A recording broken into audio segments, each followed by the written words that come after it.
Bulan Ramadhan, bulan yang berkat, bulan rahmat dan bulan utama, pahala diganti. Assalamualaikum warahmatullahi wabarakatuh. Alhamdulillahi rabbil alamin. Wassalatu wassalamu ala ashrafil anbiya wal mursalin wa ala alihi wa ashabihi wa man tabi'ahum bi ihsanin ila yaumiddin. Qala Allah Ta'ala fi kitabihil karim, ya ayyuhalladzina amanu kutiba alaikumus siyamu kama kutiba alal ladzina min qablikum la'allakum tattaqun. Sadaqallahul azim. Muslimin dan muslimat yang dirahmati dan kesekalian, Alhamdulillah bersyukur kita kepada Allah Subhanahu wa taala dengan rahmat Allah, dengan inayah Allah Subhanahu wa taala yang terus memilih kita untuk bersama-sama Ramadan pada tahun ini.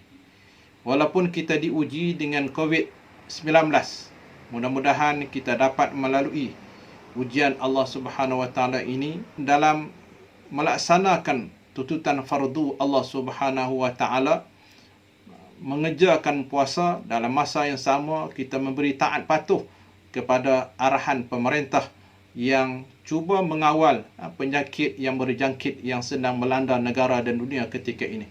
Hadirin dan hadirat yang dirahmati Allah, seperti mana Allah memfardukan puasa kepada diri kita dan umat-umat yang sebelum ini, yang natijahnya adalah untuk memperoleh takwa di sisi Allah Subhanahu wa taala.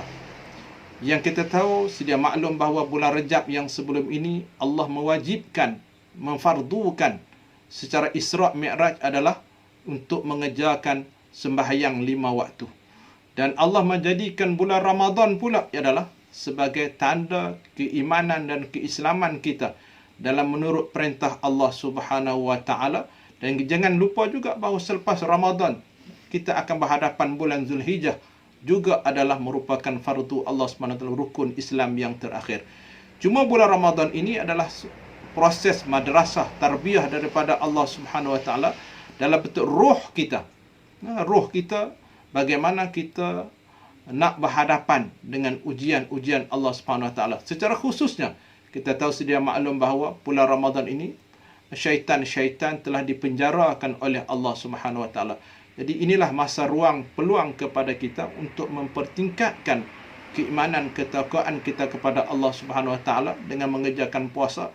Dalam masa yang sama juga dalam penyucian harta kita, sedikit pada harta kita, Allah menyuruh kita mengeluarkan zakat fitrah. Sebab kemuncak nanti ini ialah mengerjakan ibadah haji itu sendiri yang memerlukan, kita kata, fardu Allah Subhanahu wa taala disebutkan sebagai jihad fi sabilillah. Dalam puasa Ramadan itu Allah menawarkan kepada kita dengan 10 yang pertama dengan rahmat Allah. Marilah sama-sama kita menempatkan, meletakkan diri kita sepanjang Ramadan ini supaya berpisahnya Ramadan, nama kita sudah terpadam daripada pintu neraka Allah Subhanahu wa taala. Hadirin dan hadirat yang dirahmati Allah, dalam masa yang sama kita diuji pada tahun ini. Kita tidak boleh menjadi kebiasaan sembahyang tarawih secara berjamaahnya di masjid, surau dan sebagainya. Cuma dalam COVID-19 ini Allah menyatakan kepada kita, memperingatkan kepada kita bersama. Allah menyatakan wal yubliyal mu'minin minhu bala'an hasana innallaha samiun alim. Surah Al-Anfal ayat yang ke-17, bahawa Allah menyatakan bahawa tidak dikenakan bala, musibah ke atas orang-orang mukmin, pasti di sebaliknya ada kebaikan. Dan sesungguhnya Allah kita kata sesungguhnya Allah Maha mendengar lagi Maha mengetahui. Di sini kita dapat melihatlah, kita sebagai seorang mukmin, apabila kita beriman dengan qada qadar Allah Subhanahu wa taala, kita dapat melihat bahawa segala musibah yang dikenakan kepada orang-orang Islam, pasti di sana ada ujian-ujian daripada Allah Subhanahu wa taala. Sebab di sana juga Allah menyatakan asa an takrahu syai'an wa huwa khairul lakum wa asa an tuhibbu syai'an wa huwa syarrul lakum. Jadi kadang-kadang kita rasa benda yang kita suka, tetapi di sebaliknya ada ujian Allah SWT. Mungkin benda yang kita tak suka, tapi idealah qadar Allah SWT, sudah pastilah kita kata ada rahsia-rahsia yang dimiliki oleh Allah Subhanahu Wa Taala. Sebab di sana Allah menyatakan wa nabluukum bisyarr wal khair fitnah. Kebaikan dan keburukan itu kadang-kadang dalam manusia, berapa ramai ini manusia yang terperangkap dengan kebaikan nikmat, tetapi mereka menjadi kufur dengan Allah Subhanahu Wa Taala.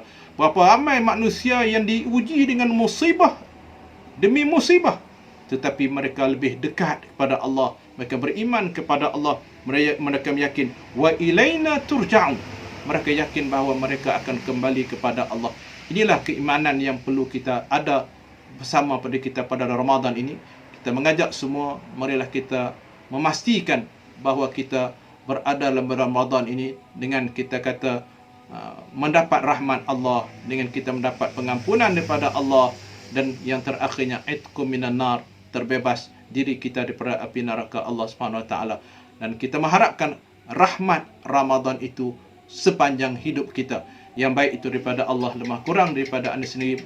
Mudah-mudahan akan menjadi manfaat untuk kita bersama dalam menjalankan ibadat sepanjang bulan Ramadan. Wabillahi taufiq wal hidayah. Wassalamualaikum warahmatullahi wabarakatuh. Bulan yang berkat, bulan rahmat dan bulan